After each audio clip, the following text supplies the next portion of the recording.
Hey, Steve Noble, Noble Moto. Today we're going to cover removal and reinstallation of the throttle tube on 2012 Sportster. This is not too hard. You can do this with just some Torx bits and basic hand tools. So first thing you're going to want to do is loosen up the tension on your cables. So you have these little rubber sleeves that slide over it. You should be able to take your fingertips and just whoop, slide them right on back.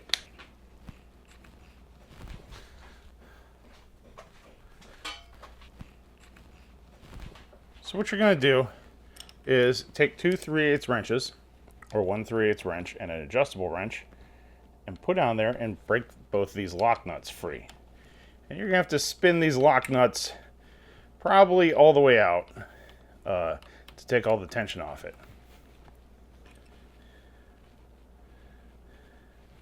And if they're as cruddy as these ones are, you might have to work at it a little bit. But a little penetrating oil like PB Blaster WD-40 will help you out. In this case, we lucked out. Now we should be able to... Oh boy, this one's tight. We should be able to take this large adjuster nut right here and spin it in by hand. Oh, there it kind of turns. It's really tight. If that doesn't work, you can grab down here with a pair of pliers, but you want to be careful that you don't accidentally crush this, especially if you're reusing these throttle cables. Because if you crush this, it can pinch the cable inside, and then it's not going to work properly. This one seems to be freeing up here as I wrench it back and forth, so we're just going to go forth. Maybe. Now that the cables are loose, we're going to move up to our switch box housing that also holds the throttle cables in place, and we're going to take that apart. Now to take the switch box off, there's one screw down here, then there's one screw up here, and this takes a T25 Torx bit. However, don't just take my word for it. If you put a T25 in there and it doesn't feel right, double check it with a different size. Maybe they changed it. Maybe somebody put a different screw in there. Who knows? Either way, carefully take that screw out, set it in a safe location, then take the top one off. Also, set that in a safe location. Then you can lift this switch housing up, and there's still some wires in there, so it's still going to be kind of attached. So to take the switch housing completely off of there, or to completely open up, or to remove the front brake lever mount, however you want to look at it, you're going to take the T25 Torx bit and loosen up your handlebar clamp screws.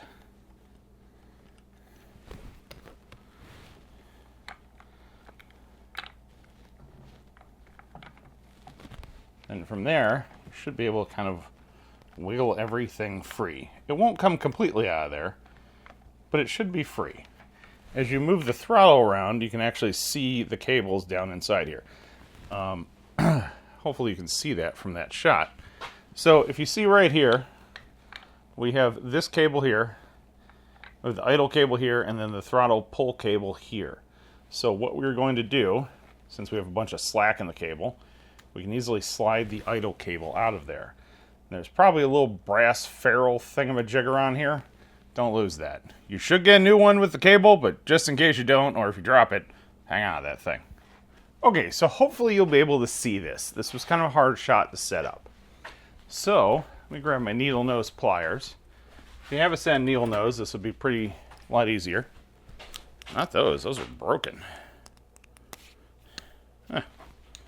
Well, they're not spring return anymore. So, your throttle cable is attached right there. So you need to get some slack in there so you can lift the cable up and then pull it out that throttle tube right there.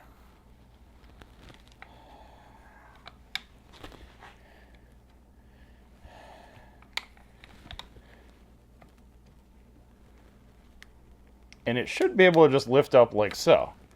Because you want to be careful when handling these cables. If I kink this with a pair of pliers, it's never going to work right again. So don't kink the cable.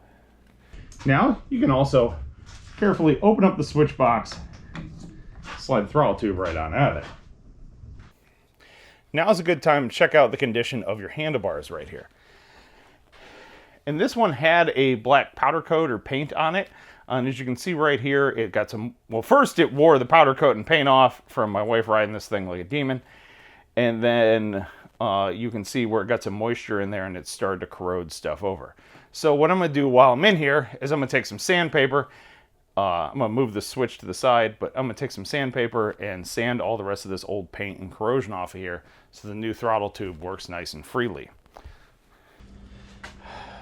This one here in the front, because it's going to go on this way, that one's going to be the throttle cable. So we're going to slide this in there. Then we're going to take the new little ferrule, and these ones happen to be silver. But we're going to slide that over top the ball. This is probably going to annoy you. This is going to be kind of a trick here to do this and keep the shot. So we're going to slide it into the throttle tube there.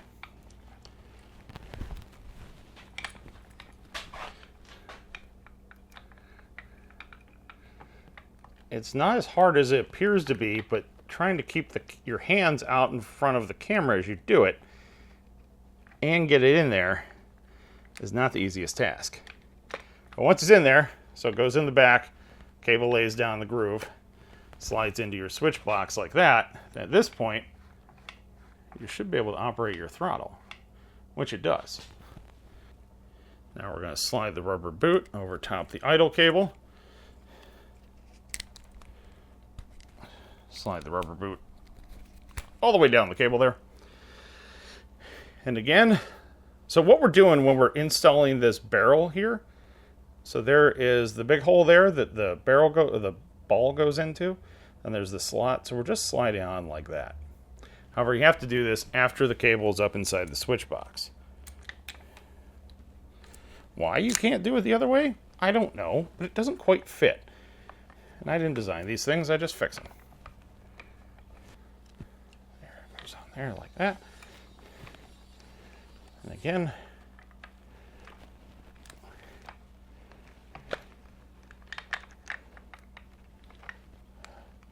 slide that barrel in through the back. Come on. Slide that barrel in through the back of the grip like so. Cable up, down through just like that.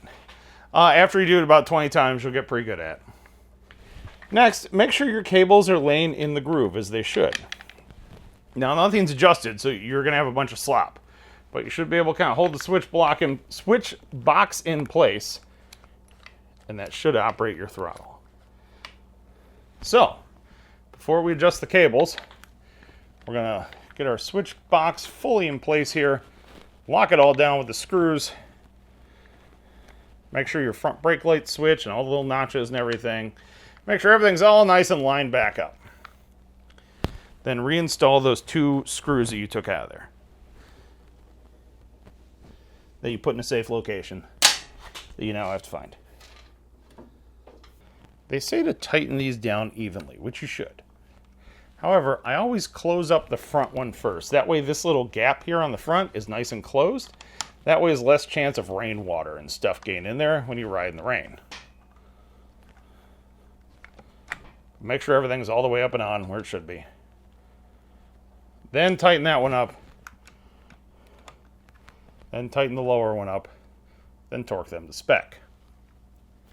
Before you torque them, actually, give it a twist again. Still should work. Should be loose, but still should work.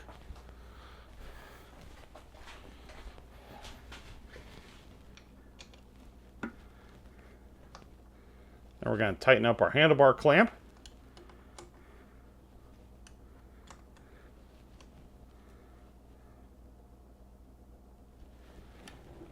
Again, check the grip. All works well and good there. Now, to adjust your throttle cables. So remember, your front cable is your throttle cable. We've got a ton of slop in there. So we're going to loosen this jam nut up on here. And then we're going to start spinning the big sleeve out. And that's making the outer sleeving or sheathing, whatever, of the cable stretch out, which is taking up the slop. We're just doing this with a really light touch. And all of a sudden, we're going to feel some resistance. we feel a little bit of resistance, back it off 1 full turn. Check your throttle. Everything moves nice and free. There's still a decent amount of slop in there. So we're going to adjust it a little bit more. Just a little bit more. You want to have a wee little bit of play in here, but not a lot.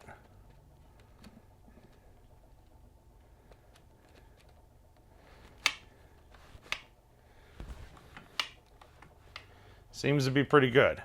Now, we're going to spin the jam nut up there just enough to hold it all in place. Don't tighten it up yet.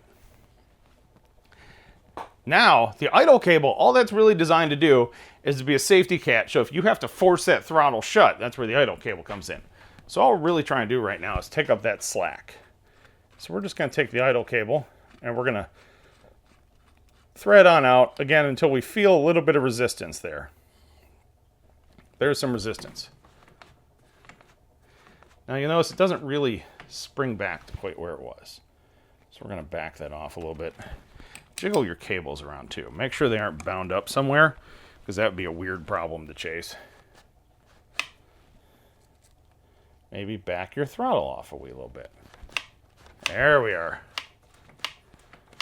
How much slop do we have? That's pretty tight. I want a little bit more slop in there than that. So in this case, I'm actually going to back the throttle off a little bit. There. Now there's a wee little bit of...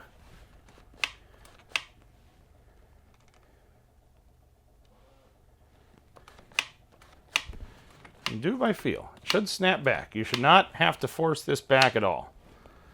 Once that feels good, run both jam nuts in there. Take your 10mm wrenches. Snug them up. Just like that. Now do it to the top one.